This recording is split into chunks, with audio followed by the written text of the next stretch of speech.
সুপ্রভাত। মাই ডিজিটাল ডায়েরিতে সবাইকে স্বাগত। আমি পূজা চলে এসেছি নতুন একটা ভিডিও নিয়ে। আশা করি তোমরা সবাই ভালো আছো, সুস্থ আছো। এখন বাজে সকাল 6টা 5। আসলে 6টাই বাজে। আমাদের এই ঘড়িটা 5 মিনিট ফাস্ট করা আছে। তোমাদের কাদের কাদের এরকম ঘড়ি 5 মিনিট 10 মিনিট ফাস্ট করা থাকে অবশ্যই জানাবে। গলুর দেখতে পাচ্ছ জল গরম করতে দিয়ে দিয়েছিলাম। তারপর আমি চলে এসেছি রান্নাঘরটা ভালো করে পরিষ্কার করব বলে। তাই দেখতে পাচ্ছ চারিদিকে আমি কলিন দিয়ে দিচ্ছি। ভালো করে কিন্তু পরিষ্কার করা হয়। আসলে রান্না করা হয় তো তার তেল এদিক ওদিক ছিটকেই যায়, তাই গাগুলো যেন তো তেল চিকচিকা করে। তার জন্য আমি ভাবলাম যে অনেক দিন তো পরিষ্কার করা হয়নি, সেই মা বাবা শ্বশুর শাশুড়ি যখন এসেছিল তখন করেছিলাম, তারপর একবারও হয়নি। তার জন্য আমি আজকে তাড়াতাড়ি পরিষ্কার করে নিলাম।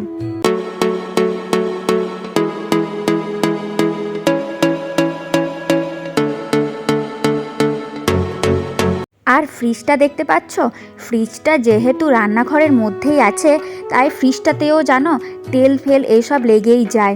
বুঝতেই পারি না যে চিমনি তো চলে তাও তেল এদিক ওদিক লেগে যায় কেন।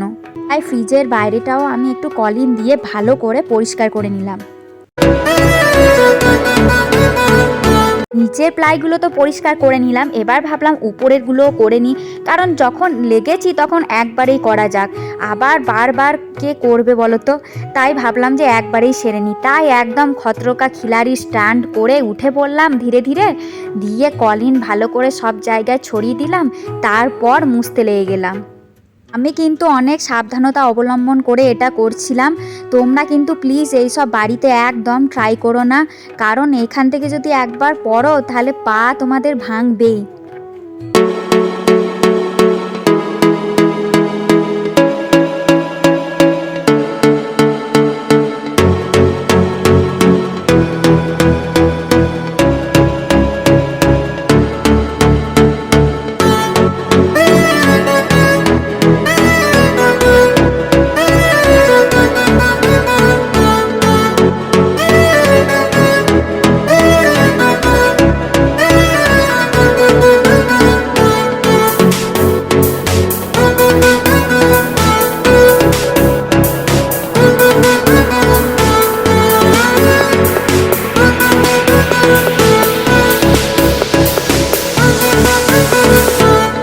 তো ফাইনালি আমার পরিষ্কার করা হয়ে গিয়েছে সব।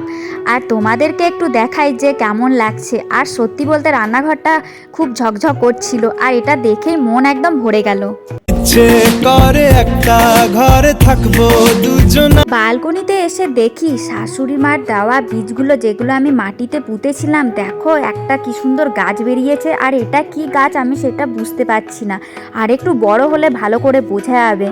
কিন্তু অনেক লাগিয়েছিলাম, এখনও সবগুলো বেরোয়নি। আর এই দেখতে পাচ্ছ এটা হচ্ছে কলমি গাছের ডাঁট।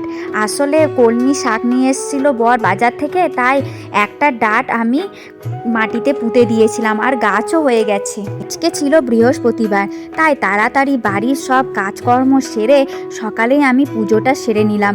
আর পুজো যেন ফেলে রাখতে ভালো লাগে না, সকাল সকাল পুজো সেরে নিলেই মনে হয় যেন একটা বড় কাজ সারা হলো। নিজের মনেও শান্তি লাগে তাড়াতাড়ি পুজো হয়ে গেলে।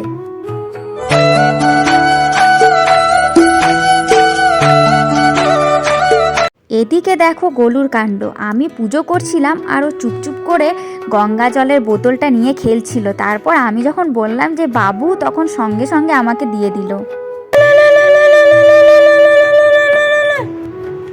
গণেশায় ইন্দ্রায় কুবেরায় নমঃ। বৃহস্পতিবারের পুজো হয়ে যাওয়ার পরে তারপরে আমি ব্রেকফাস্ট করব। ব্রেকফাস্টে ছিল মুড়ি, চা, আর ছিল 4টে বিস্কুট। আমার তো চায়ের সাথে মুড়ি খেতে হেভি লাগে। তোমাদের কার কার এরকম করে চা মুড়ি খেতে ভালো লাগে অবশ্যই জানাবে। এদিকে গলুর বাবা উঠে পড়েছে, আর গলুর বাবাকেও আমি ব্রেকফাস্ট দিয়ে দিয়েছি। আর গলু দেখো কেমন বদমাশি করছে। শ্বশুর বাড়িতে প্রতি বৃহস্পতিবার করেই শাশুড়ি মা আমাকে আলতা পরিয়ে দিত। যখন ব্যাঙ্গালোরে এসেছে এখানে তো আমি আলতা খুঁজেই পাইনি, তাই আলতা পরাও হয়নি। কিছুদিন হলো আমার বন্ধু জাগৃতিকে আমি এই কথাটা বলাতে জাগৃতি বলল যে আমার কাছে আলতা আছে, আর ও আমাকে একটা আলতা দিল। আর আজকে ছিল বৃহস্পতিবার, তাই ভাবলাম যে আমি একটু সুন্দর করে আলতা পরে নিই।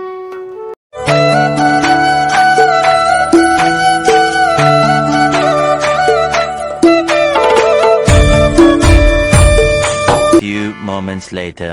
এদিকে দেখো গোলুর দুষ্টুমি না দিনকে দিন বেড়েই যাচ্ছে। দেখবে ও কেমন করে খাটে উঠতে শিখেছে আজকাল। ওই টেবিলটার উপরে প্রথমে চাপবে, তারপরে খাটে চাপবে। কি ডেঞ্জারাস বলো তো। আর খাটে চেপে ও বদমাশি শুরু করে দেয়। মানে সত্যি বলবো এত দুষ্টুমি করে না আজকাল, কি বলবো আমি তোমাদের বলেই বোঝাতে পারবো না। আমার এত ভয় লাগে না, কোথায় পড়ে টড়ে যাবে, খুব সাবধানে ওকে রাখতে হয়। এই দেখো আবারও রান্নাঘরে চলে এসেছে, দরজা খুলে দিয়েছে রান্নাঘরের, দিয়ে মুড়ির ডাব্বাটা কেমন বার করছে দেখো। একদম মনে হচ্ছে বাহুবলী হয়ে গিয়েছে, এত শক্তি যে ওর কোথা থেকে আসে ভগবান জানে। তারপর ওর মস্তি শুরু, বাবার কাঁধে কেমন চেপে আছে দেখো, আর বাবা আর গোলু দুজনে মিলে দারুণ মস্তি করছিল। 2 hours later. সন্ধ্যাবেলায় গোলুকে নিয়ে আমি একটু লবিতে গিয়েছিলাম, আর ওখানে গোলু ওর বন্ধুর সাথে খুব খেলা করেছে আর খুব আনন্দ করেছে। ফোন হাতে নিয়ে ভিডিও করতে অসুবিধা হচ্ছিল বলে গোলুর বাবা এই স্ট্যান্ডটা আমাকে কিনে দিয়েছে, আর এটাতে আমার অনেক সুবিধা হয়েছে। বাইরে দেখো কেমন একদম মেঘ অন্ধকার করে এসছে, একদম ঘন ঘটা, তেরই দেখা নাই। তাই সন্ধেবেলায় বানিয়ে ফেললাম ফ্রেঞ্চ ফ্রাই আর পকোড়া। প্রথমে আলুগুলোকে লম্বা লম্বা করে কেটে নিয়েছিলাম, তারপর আমি একটু জলে নুন দিয়ে 60% সেদ্ধ করে নিয়েছিলাম। সেদ্ধ হয়ে যাওয়ার পরই জলগুলো ভালো করে আমি মুছে নিলাম। তারপর একটা পাত্রে কর্নফ্লাওয়ার দিলাম, নুন, লঙ্কার গুঁড়ো, চাট মশলা গুঁড়ো, তাতে আমি আলু দিয়ে ভালো করে মাখিয়ে নিয়ে গরম তেলে আমি একদম ছেড়ে দিলাম।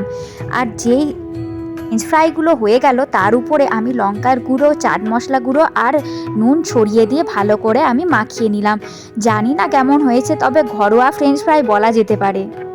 একটা পাউরুটি আর একটা শুকনো লঙ্কাকে ভালো করে পেস্ট করে নিয়েছিলাম, তাতে দিয়ে দিলাম আলু সেদ্ধ, কর্নফ্লাওয়ার, আর দিয়েছিলাম কারি পাতা কুচি, লঙ্কা কুচি, নুন, চাট মশলা গুঁড়ো, গোটা জিরে, বাদামকে গুঁড়ো করে তাতে দিয়ে দিলাম, দিয়ে ভালো করে আমি মাখিয়ে নিলাম।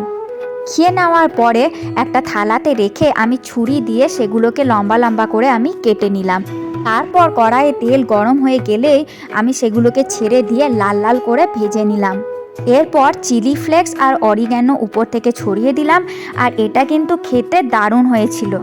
তারপর সস আর মেয়োনিজ একসাথে মিক্স করে উপরে আমি একটা সসের স্মাইলি দিয়ে দিয়েছি, আর দেখতে কিন্তু এটাও খুব সুন্দর লাগছিল। ভালো লাগলে অবশ্যই লাইক, শেয়ার আর সাবস্ক্রাইব করে দিয়েন, আর সবাই ভালো থাকবেন।